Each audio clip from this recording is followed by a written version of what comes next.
talking about the media and different things like that. Um, but what's so striking here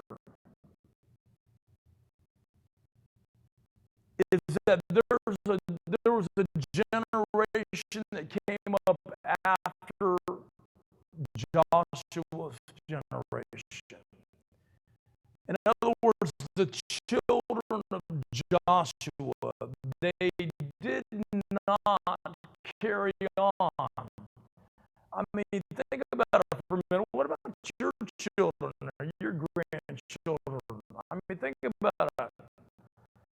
I mean, they could be just like what we're talking about today, that they didn't carry on serving God like you and I did. Could it be possible that they're in danger of the deception of the spirit of Jezebel? That they're in danger of the deception of this Balaam spirit? Could it be possible that we need to educate them and train them in spiritual warfare? That we need to train them in discernment? That we need to teach them how to guard themselves against false prophets, false apostles, and those that would try to come and steal the inheritance of Christ out of their life?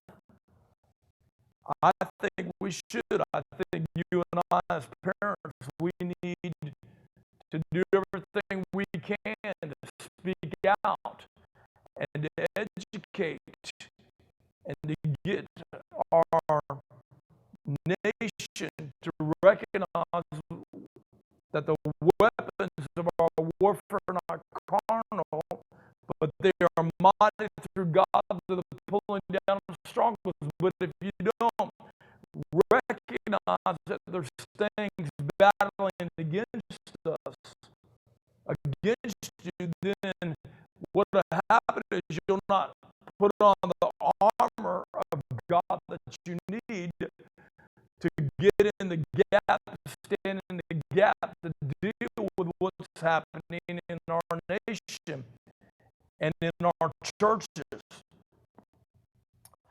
Now,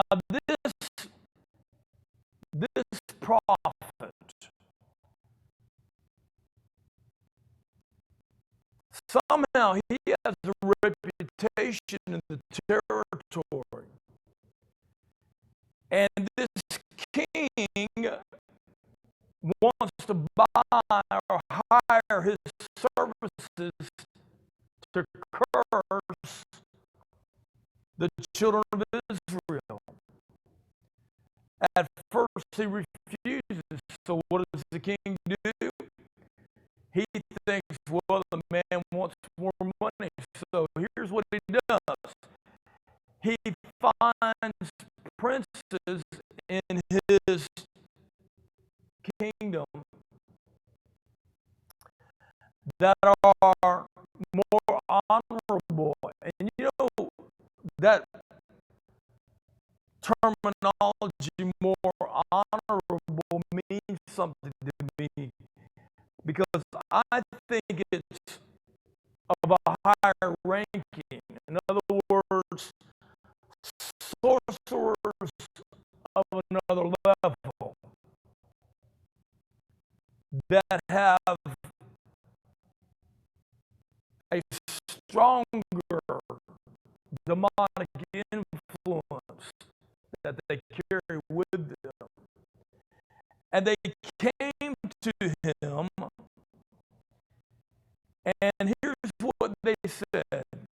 See, here's the thing. The devil or none of his representatives can take you out without first seducing you. So here's what they did. Here's the words to seduce him. They said, "For I will promote thee unto very great honor." Now think about it for a minute. You know, there are people today, they would do just about anything to get on a stage, to get in front of a big crowd, to get on a TV set, to talk on the internet to thousands of people, because they want to be honored by man, admired by man. You know, that was the problem that Saul had. Saul wanted to be honored by the people instead of being honored by God. So instead of being obedient to what God said, he would compromise so that the people would continue to admire him as the king. Well, we know what happened. He lost his kingdom. His kingdom was ripped from him and given to somebody that was after God's own heart. But my point is that there is a seduction. You know, there are good prophets that have to guard themselves a bit against the seduction of the rewards of divination. There are good prophetic people that need to make sure that they put this guard up whenever the enemy comes to try to buy your gift or to buy what God has put inside of you. This prophet, Balak, lost the battle. He lost that. Now, why would he lose it? What happened? What was in it? Here's what I've come to learn. The devil, the only thing the enemy has to work with is what's already in you. So obviously inside this man, there was something in him that he was craving honor. He wanted to be honored. He wanted to be admired. He wanted people to hear his name. And we have people like that today. So this is an opening for the enemy to come in and buy that gift. And the problem with that is it'll take you down and thousands of other people with it. Now it says here that Balaam went and God allowed him to go. And then people say to me sometimes, well, why did God allow him to go? And I submit this to you. You know, God will allow you to do things too. Things that maybe are not biblical. Did you know that? That God will allow you to do things that are not good for you. He'll allow you to do it. Because God didn't raise up a bunch of robots. God raised up sons and daughters. But at the end of the day, the decisions will be yours as to what you would do with the gift that God puts in your life. What will you do with it? So I believe that God let him go to test him, to try what was in his heart. And he failed the test. Let's go on. So in Numbers chapter 23, verse 1 says, and Balaam said unto Balak, build me here 7 altars, and prepare me here 7 oxen and 7 rams. And Balak did as Balaam had spoken, and Balak and Balaam offered on every altar a bullock and a ram.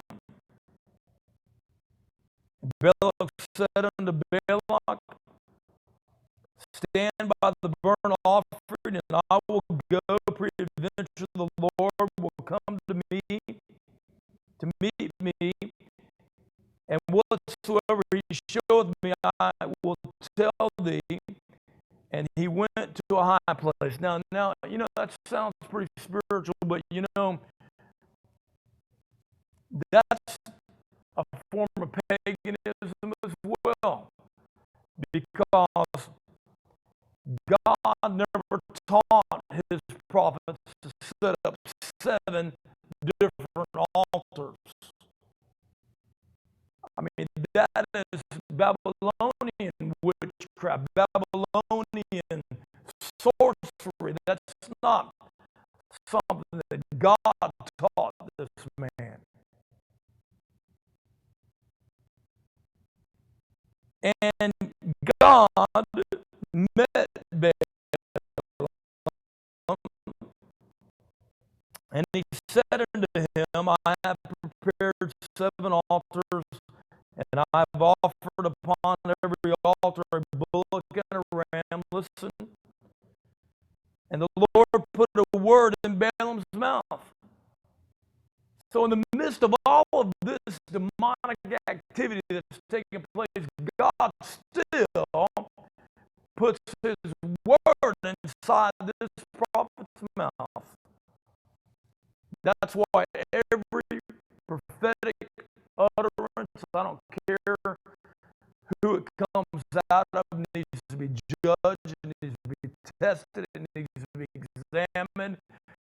John said, beloved, try the spirits to make sure that they are from God. And that means you need to try them. You need to try every dream, every imagination, every prophetic